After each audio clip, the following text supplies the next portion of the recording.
Hello, friends.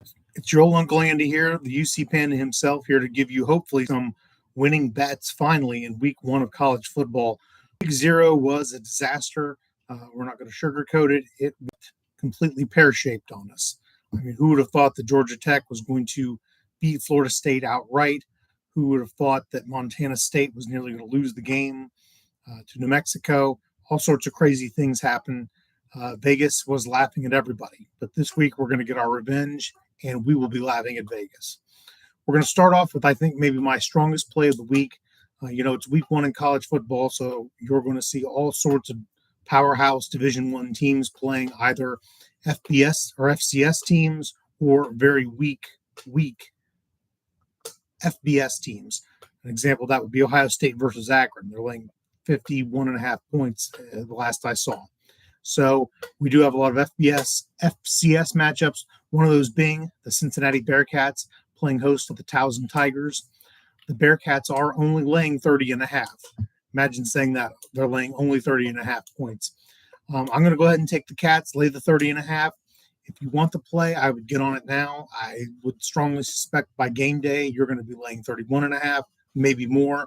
I think it's still a good play up to 34.5. But 30.5 is much better to lay than 34.5. 30.5 gives you a winner if it's 42-10, 47-10, 51-13. All sorts of things could happen, and you could still catch this ticket. That's probably going to be my strongest play of the week.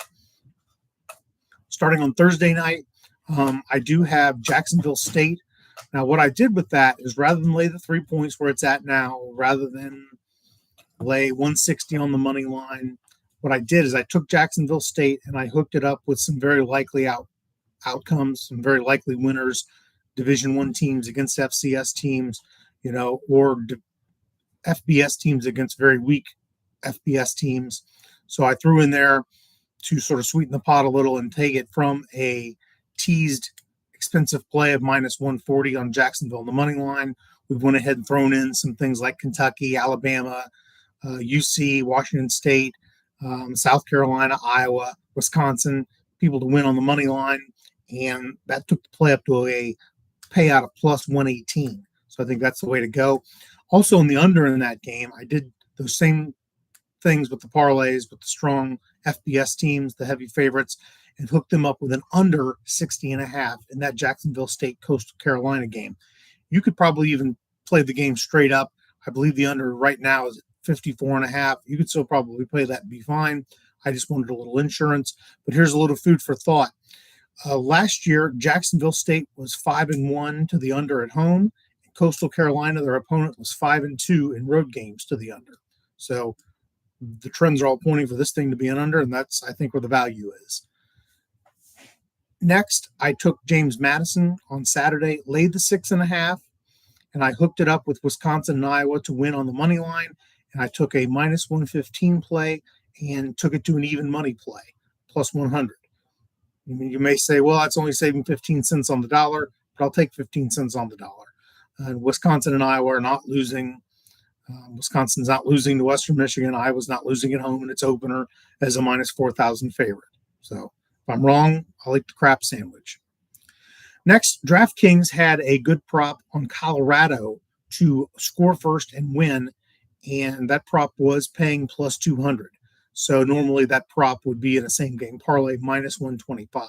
So I like Colorado to win the game. I don't know if they're going to cover the 10 points. That's really not what we're talking about here. We're talking about Colorado to win the game and score first. And I think that could happen given that high-octane offense out there in Boulder under Coach Prime. Next, I've got a same game parlay, Virginia Tech winning both the first half and the game, and the over 43.5. That's a tease down number. It's teased down almost a whole touchdown. So that's going to pay minus 105. I like that. I like Virginia Tech to win. I like them to roll into Nashville and clobber Vanderbilt. Virginia Tech coming off a pretty good year. Vanderbilt is what Vanderbilt is. So I'll take that. Same game parlay at minus 105. I do have a teaser parlay of Nebraska minus 22.5 hooked up with South Carolina minus 16. That's paying plus 133. The experts will tell you don't tease college, don't play parlays, don't do this, don't do that, don't have any fun. The experts are welcome to do what they want to do.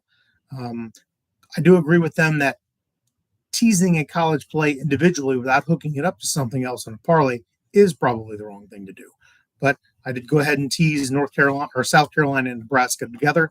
And I think it should be a good payout for you. Speaking of teasers, on Sunday night, I took Notre Dame plus 7.5, and I hooked that up with the Bengals week 1 with Cincinnati, with Wisconsin, with Iowa, and I got that to a plus 101. Notre Dame's going into the game a 3-point dog.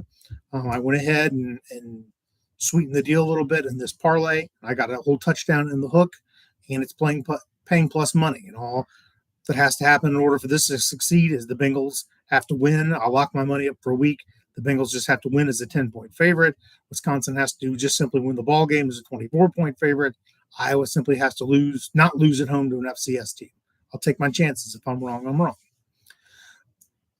Next, we're going to look at LSU and USC. I went ahead and took the over 59 and also teased that with Bengals minus 2.5 week 1, and that's going to pay minus 104.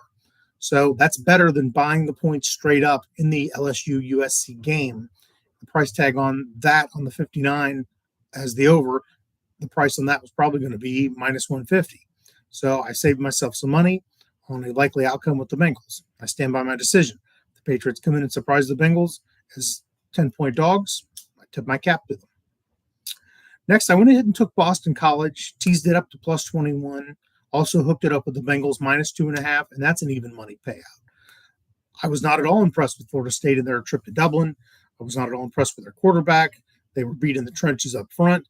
And I'm not saying Boston College is going to win the game. I'm not saying Boston College is going to come close to winning the game. What I am saying is that I think they can stay within the number, and I think they can make FSU sweat a little. Next, we have a same-game parlay in Syracuse, Ohio. Rather than tease the numbers all over the place or just take Syracuse on the money line, which was minus 900, I went ahead and took Syracuse to win the first half, to win the game, and for the under to be under 50.5. You could probably play the under straight up if you want. Here's some data that you might find interesting. Syracuse and Ohio last year were a combined 16-9 to the under. Ohio was a 5-0 as an away team to the under, and Syracuse was 4-1 at home to the under. All trends are pointing to the under. Lastly, I went ahead and followed the steam on this, the sharp capper steam, and I went ahead and took the UMass Minutemen at home over the Eastern Michigan Eagles. If you check out where the smart money has gone on this, UMass has taken a lot of money in the recent weeks. You know, why not? Let's just play them off all the smart money. Throughout the month of August, money has come in on UMass.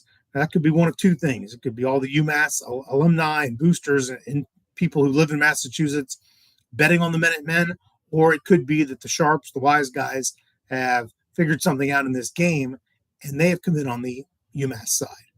I'll go ahead and follow the wise guys.